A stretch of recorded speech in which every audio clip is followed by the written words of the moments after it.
ام سلمہ سے آپ نے فرمایا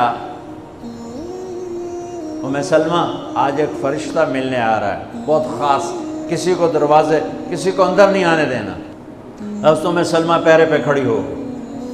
تھوڑی دیر میں حسین آ گئے، چھوٹے بچے معصوم ابھی، اندر جانے لگے، انہوں نے روک دیا، وہ رونے لگے، وہ روئے تو انہوں نے چھوڑ دیا۔ تھوڑی دیر کے بعد اندر سے میرے نبی کے زور زور سے رونے کی آواز آئی، زور زور سے رونے کی آواز آئی۔ ام سلمہ رہ نہ سکی، بھاگ کے اندر گئیں تو آپ نے کیا دیکھا؟ آپ نے حسین کو یوں سینے سے چمٹایا ہوا تھا اور ایسے ہل ہل کے رو رہے تھے، ایسے بلک بلک سسک سسک کے رو رہے تھے، اور آپ کے آنسو آپ کے رخسار اور داڑھی پر اتر کر رہے تھے، اور آپ نے یوں بھینچا ہوا ایسے دبایا ہوا تھا۔ تو حضرت ام سلمہ نے کہا میرے ماں باپ قربان یا رسول اللہ، کیا ہوا؟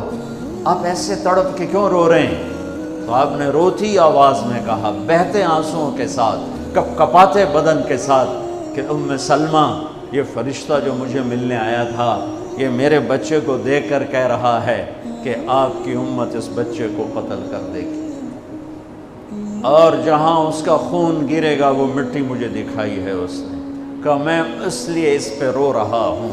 ابھی تو وہ شہید نہیں ہوئے اور رویا جا رہا ہے، تو ہم تو ان کی شہادت پہ روتے ہیں بھائی، ہم تو ان کی شہادت پہ روتے ہیں، اور یہ قیامت تک روتے رہے گی دنیا۔ قیامت یہ اللہ کا نظام ہے، اس نے کربلا کے واقعے کو یوں کر دیا جیسے ہر سال آج ہی ہوا ہے، آج ہی حسین شہید ہو رہے ہیں، آج ہی عبداللہ کا سر کٹ رہا ہے، آج ہی زینب کی چادر کو پھاڑا جا رہا ہے، آج ہی لاشوں کو گھسیٹا جا رہا ہے۔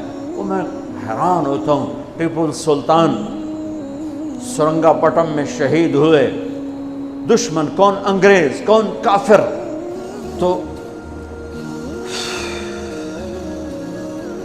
برطانوی لشکر نے ان کو توپوں کی سلامی دے کر دفن کیا اور عزت و احترام کے ساتھ دفن کیا، اور میرے نبی کے نواسے کی لاش کو ان کم بختوں نے کفن بھی نہ پہنانے دیا، جنازہ بھی نہ پڑھنے دیا، دفن بھی نہیں کرنے دیا۔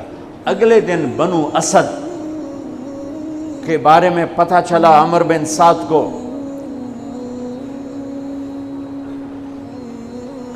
تو راتوں کہ وہ ان کو دفنانے والے ہیں، تو راتوں رات ان کو بغیر جنازوں کے مٹی میں دبا دیا اور اوپر پانی چھوڑ دیا کہ کوئی پتہ ہی نہ چلے حسین کی لاش۔ بنو اسد کا بوڑھا آیا، اگلے جب پانی خشک ہو گیا وہ آیا اور اس نے مٹی اٹھا اٹھا کے سونگنا شروع کی، سبحان اللہ، سونگ رہا ہے سونگ رہا ہے سونگ رہا ہے۔ ایک جگہ کی مٹی اٹھا کے سونگا تو اس میں جنت کی خوشبو تھی، تو تڑپ کے بولا یہ میرے نبی کے نواسے کی قبر ہے، یہ میرے نبی کے نواسے کی مٹی ہے، کہ وہ جنت کے سردار تھے تو قبر بھی جنت کی خوشبو پھیلا رہی ہے اس کی۔ حالانکہ بن دیکھی بات ہے، کیونکہ انہوں نے راتوں رات ان کو دبا دیا کہ ان کا جنازہ بھی نہ ہو، لعنت ہو ان کی قبروں پر، ان کی ہڈیوں پر، ان کی روحوں پر، ان کی مٹی پر، ان کی خاک پر۔ سمجھ میں نہیں آتا، نبی کے گھر کے کتے کی بھی ہم تو عزت کریں گے اگر آج ہمیں پتہ چلے یہ نبی کے گھر کا کتا ہے۔ ان کم بختوں کے سامنے نبی کے نواسے کھڑے تھے، نبی کی نواسیاں تھیں اور نبی کی اولاد تھی، اور ان کے دل ایسے پتھر، آنکھیں ایسی اندھی، کان ایسے بہرے کہ انہیں ایسے تلوار چلائی جیسے سامنے کوئی رومی لشکر کھڑا ہو، یا جیسے سامنے کوئی فارسی لشکر کھڑا ہو۔ اتنے عظیم ہستیاں میں کہاں سے بیان کروں؟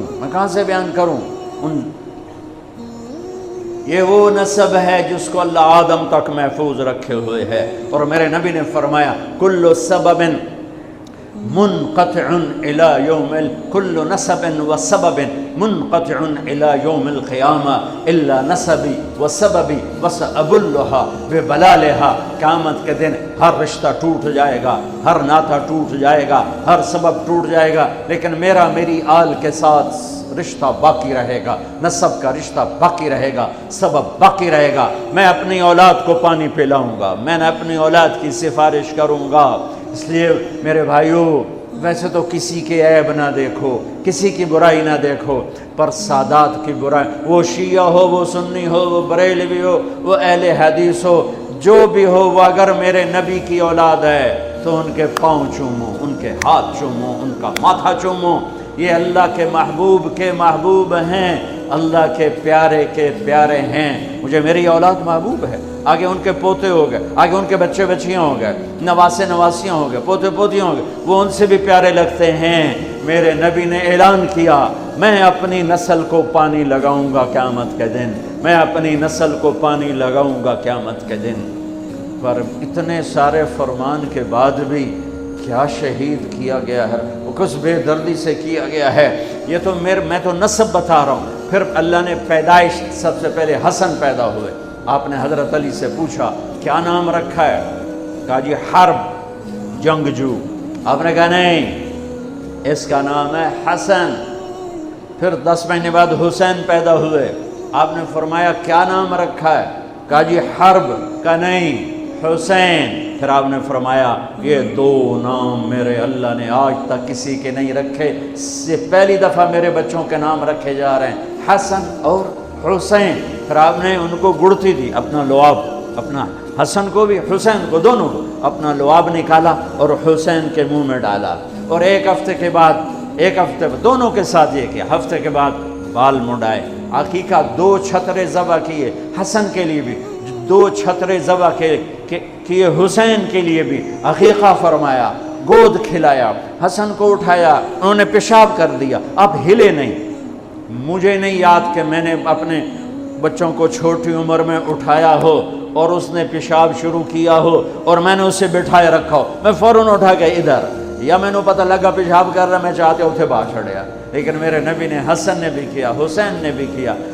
اور حضرت حسن کا تو واضح، آپ یوں لیٹے ہوئے تھے، آپ کا پیٹ سے کپڑا ہٹا ہوا تھا اور حسن آپ کے پیٹ پر بیٹھے تھے، تو ان کا جو پیشاب ہوا تو سیدھا آپ کی ناف میں گیا، اور نبی پاک ذات، پیشاب ناپاک، وہ تو ہر چیز، ہر ناپاک سے دور ہوتے ہیں، لیکن جب حسن نے پیشاب شروع کیا میرے نبی ایسے ہو گئے، ایسے بالکل ایسے ہلے نہیں کہ بچہ کہیں پیشاب نہ روک دے۔ جب پورا پیشاب کر دیا پھر آپ اٹھے اور نواسے کو بٹھایا اور جا کر پانی اپنے اوپر بہایا اور صاف کیا۔ یہ تو لاڈ لڈائے میرے نبی نے اپنے نواسوں کو۔ ابو ہریرہ فرماتے ہیں میری آنکھوں نے دیکھا، میرے کانوں نے سنا، آپ کبھی حسن کبھی حسین اینا پیراں تے کھڑا کی تو ہے، ہاتھ این نپے تے جھولا جھلا رہے ہیں اور کہہ رہے ہیں پہاڑی پہ چڑھ بچے، پہاڑی کے لیے اتے آ، ان کو یوں اوپر لا رہے ہیں، یہاں لائے، پھر یہاں لائے، پھر یہاں لائے، پھر یہاں لائے، پھر یوں ہو گئے، اور ان کے ہاتھ پکڑ کے یہاں تک پہنچایا، یہاں، اور پھر آگے بڑھ کے بوسہ لے کر کہا اے اللہ میں ان سے پیار کرتا ہوں، تو بھی ان سے پیار فرما۔